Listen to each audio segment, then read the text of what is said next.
Shalom,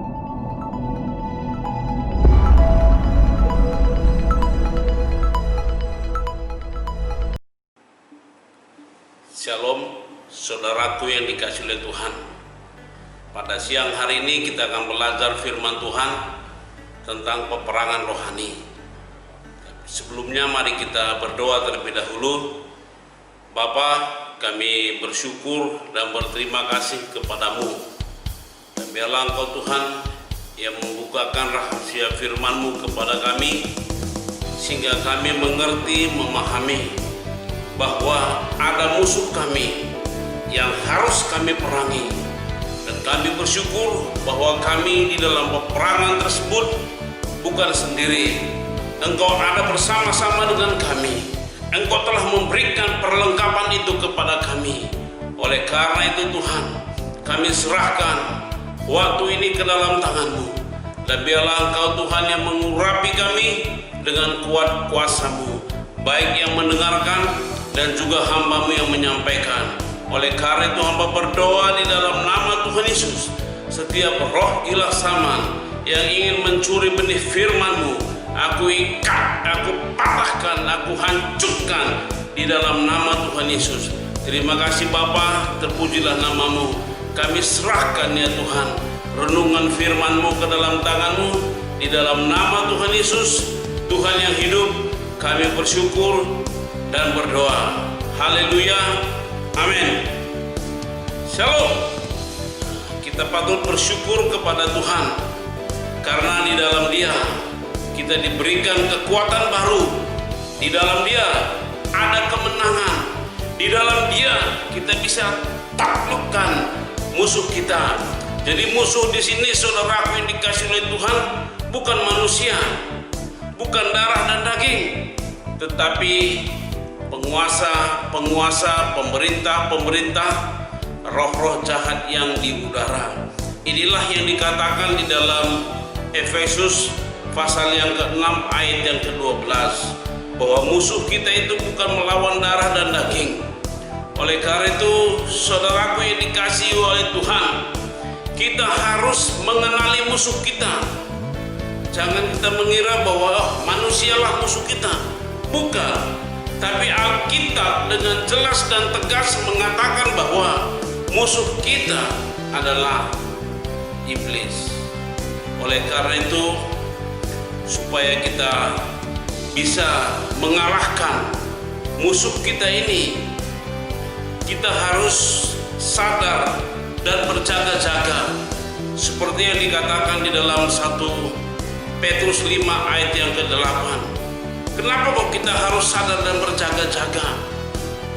Nah, kalau kita nggak sadar dan berjaga-jaga, kita tidak pernah menyadari bahwa ada musuh kita, sehingga kita hidup sembarangan, kita hidup semaunya sendiri, sehingga kita akan dikalahkan oleh musuh tersebut. Saudaraku yang dikasihi oleh Tuhan, karena perjuangan kita bukan melawan darah dan daging, maka senjata pun yang kita pakai bukan senjata yang dibuat oleh manusia.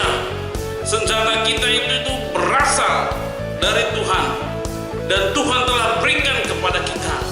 Oleh karena itu, kita harus ambil seluruh perlengkapan senjata kita untuk menghancurkan musuh kita.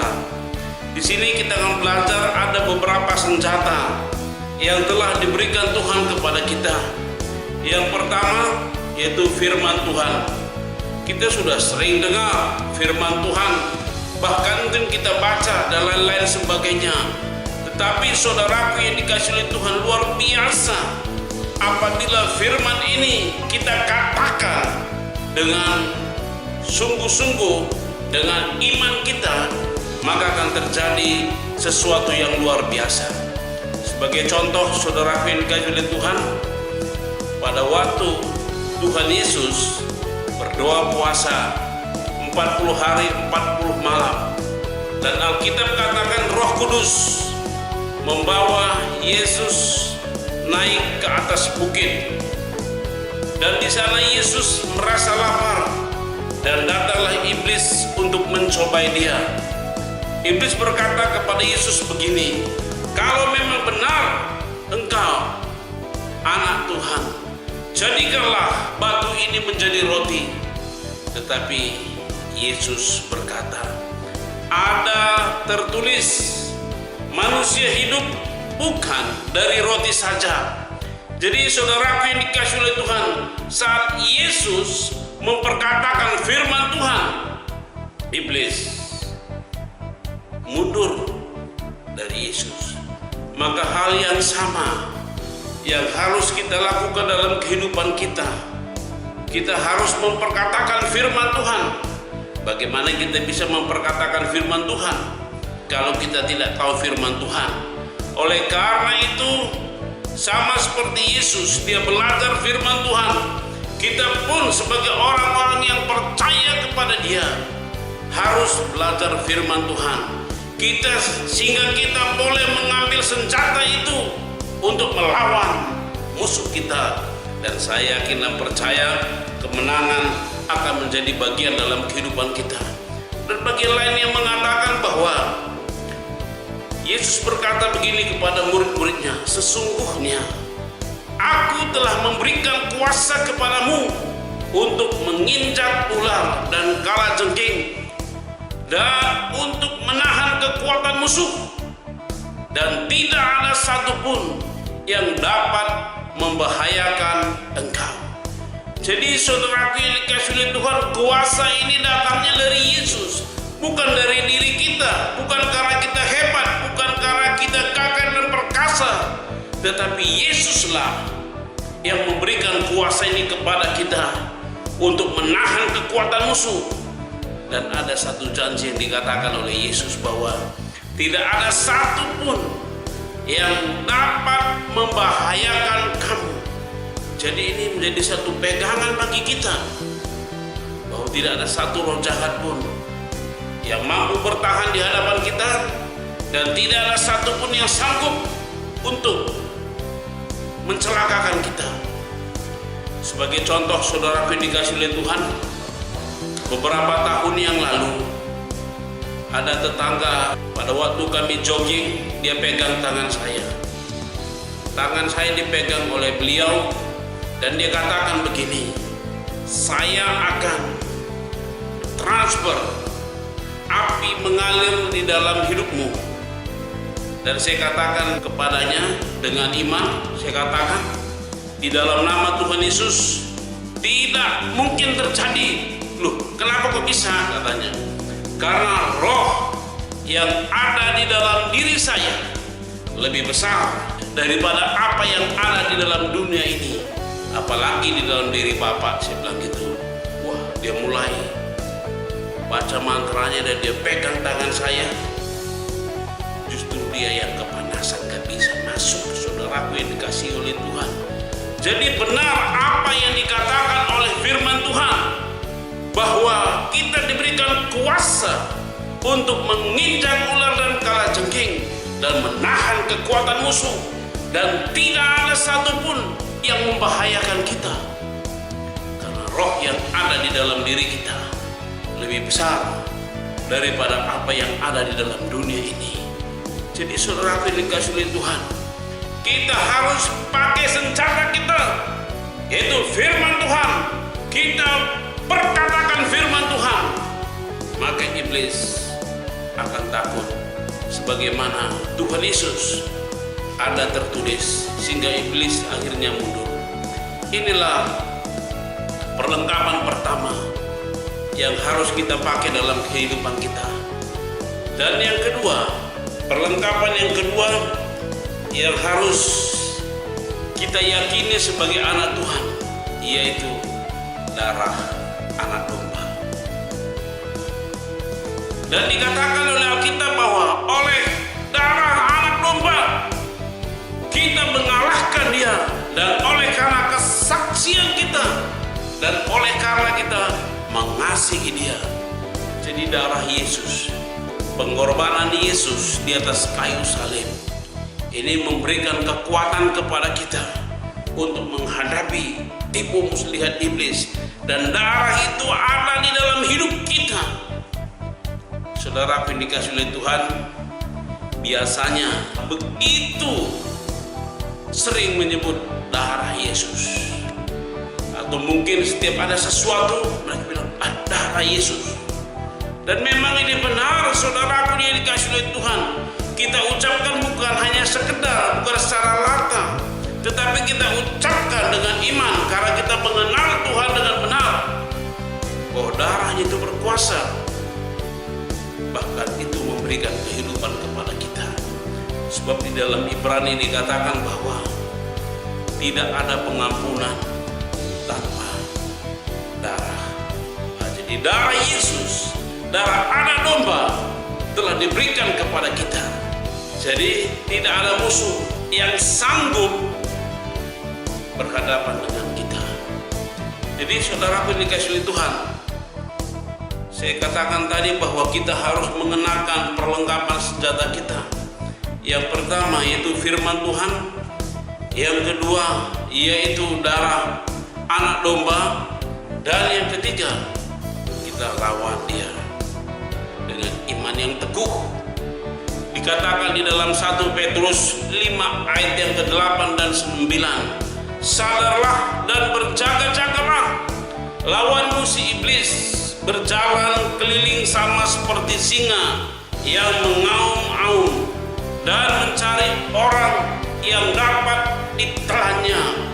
Saudara yang dikasihi oleh Tuhan, sampai saat ini, sampai hari ini, musuh kita itu secara agresif mencari orang-orang yang dapat dipengaruhi untuk dapat dibinasakan, dibunuh. Inilah cara kerja setan, cara kerja iblis. Oleh karena itu kita harus sadar. Dan ayat 9 mengatakan lawan dia dengan iman. Jadi saudaraku yang dikasihi oleh Tuhan, iman kita ini timbul dari pendengaran, dan pendengaran oleh firman Kristus. Jadi tadi senjata yang pertama tadi itu firman Tuhan, dengan iman ini sangat berkaitan. Iman kita itu berdasarkan firman Tuhan. Iman kita itu tertuju kepada Yesus, bukan karena kita percaya kepada diri kita sendiri atau ada orang-orang yang menjadi backing kita, bukan, hanya Yesus. Maka kita dapat mengalahkan musuh kita. Terakhir yaitu doa. Doa, saudaraku yang dikasihi oleh Tuhan, sudah tidak asing lagi bagi orang Kristen kata-kata doa. Tapi yang menjadi permasalahannya, apakah doa ini sungguh-sungguh itu menjadi bagian dalam hidup kita? Dan saya yakin apabila kita hidup di dalam doa, maka Alkitab katakan di dalam Matius 18 ayat yang ke-18, sesungguhnya apa yang kamu ikat di dunia ini itu terikat di surga, dan apa yang kamu lepaskan di dunia ini itu terlepas di surga. Jadi ini melalui doa kita, itu melalui kata-kata yang keluar dari bibir mulut lidah kita, kita katakan terikat, maka dia terikat, terlepas, maka dia terlepas. Ini satu kuasa otoritas yang diberikan Tuhan kepada kita. Dikatakan dalam Yakobus bahwa doa orang benar bila dengan yakin didoakan sangat besar kuasanya. Saudaraku yang dikasihi oleh Tuhan, mari biarlah kita tetap sadar dan berjaga-jaga, karena musuh kita ada di sekeliling kita yang selalu berusaha untuk menghancurkan hidup kita, yang membuat kita tidak berhasil, yang membuat rumah tangga kita berantakan. Inilah tujuan dari iblis ini. Oleh karena itu, mari kita kenakan perlengkapan ini dalam kehidupan kita, dan kita lawan musuh kita supaya kita mengalami kemenangan demi kemenangan dalam hidup kita. Amin. Mari kita berdoa. Bapa, kami bersyukur dan berterima kasih kepadamu untuk siang ini Tuhan kami telah mendengar firman-Mu tentang peperangan rohani, bahwa kami menyadari Tuhan musuh kami bukanlah darah dan daging, itu bukan manusia, melainkan pemerintah-pemerintah, penguasa-penguasa, penghulu-penghulu yang jahat, dan roh-roh jahat yang ada di udara. Itulah yang musuh kami. Dan kami bersyukur dan berterima kasih kepada Tuhan Yesus, karena Engkau telah memberikan perlengkapan senjata kepada kami, dan kami mau ambil perlengkapan ini untuk melawan tipu muslihat iblis. Dan kami bersyukur dan berterima kasih ya Tuhan, karena Engkau menjanjikan kemenangan demi kemenangan di dalam hidup kami. Di dalam nama Tuhan Yesus, Tuhan yang hidup, kami bersyukur dan berdoa. Haleluya, amin. Tuhan Yesus memberkati kita. Haleluya.